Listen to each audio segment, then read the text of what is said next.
At the age of 32, you got nailed, had a terrible death.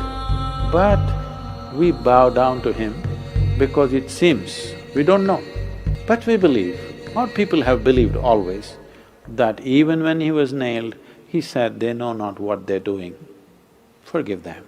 Whatever we are referring to as Jesus is not about some man 2000 years ago.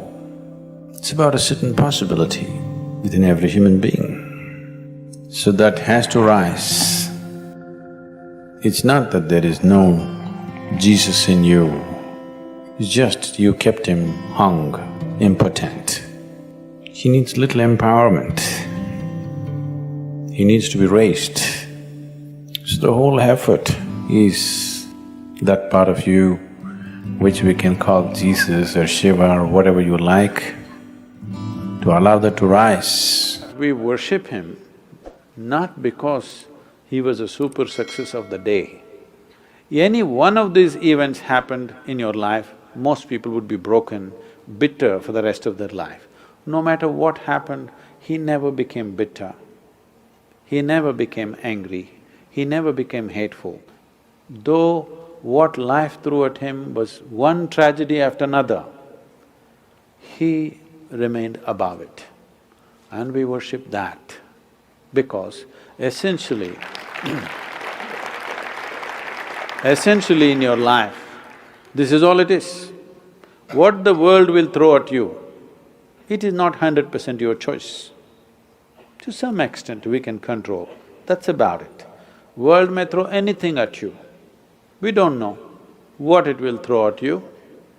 It may throw disease at you, it may throw death at you, it may throw bullets at you, it may throw shame at you, it may throw all kinds of things. But what you make out of it is 100% yours.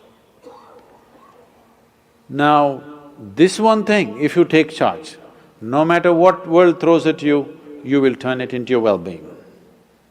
Then, where you go, what kind of situations you live, whether you go to heaven or hell, doesn't matter because whatever is thrown at you, you know you will turn it into well-being. This quality is what we are worshipping. This quality is what is worth worshipping because this is true with every one of us. If world throws nastiness, you will become nasty. World throws bitterness, you will become bitter.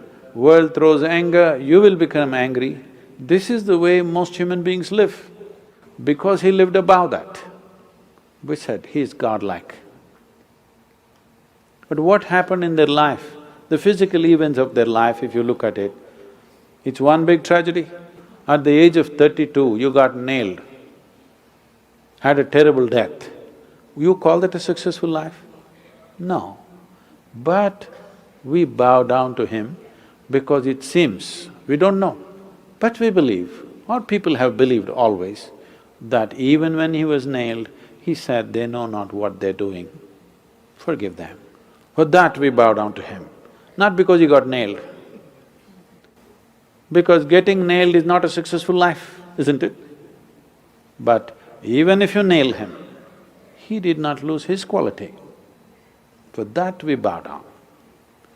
So that's all that matters to us, whether they existed or not. That they are an inspiration for you, whether everything that's said about them is true or not. Even this is not your problem. You're not a historian, all right?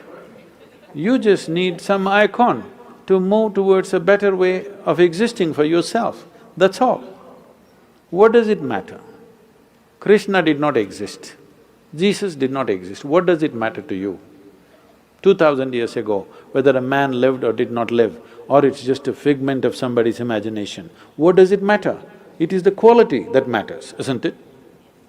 We recognize these qualities as great qualities, in some way trying to emulate them to whatever extent one can.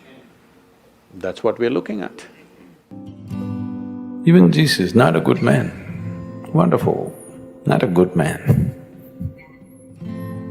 Anybody who disturbs the existing situation is not a good man, isn't it? Yes or no?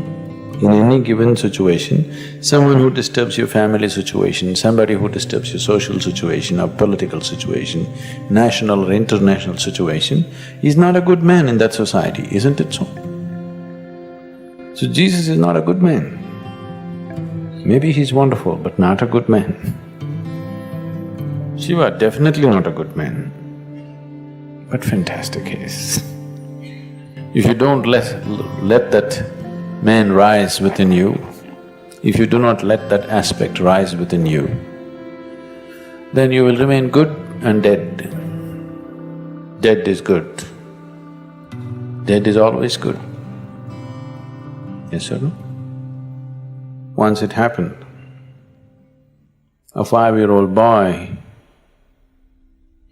and his mother went to the cemetery. He had never seen a cemetery in his life, this is the first time. The mother was dedicated to one particular grave, she sat down. The boy went about everywhere, reading all the inscriptions on the tombstones. He went through the whole cemetery, read everything and came back to his mother and asked his mother, "Mom, where do they bury all the horrible people?"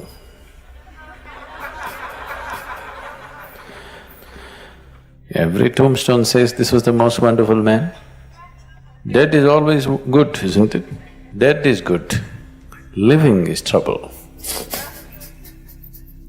Because living is trouble, we reduce the living to half dead.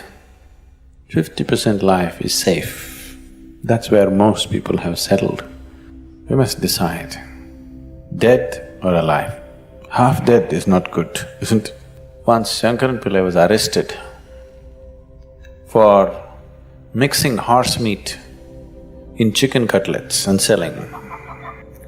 So when he went to the court, there was nothing else to do, so he pleaded guilty. And they asked, "How much horse meat and chicken meat, how did you do?" He said, 50-50 I did. So he got some fine and some kind of thing and then he came out. His friend asked him, "What did you mean by saying 50-50? He said, "1 horse, 1 chicken."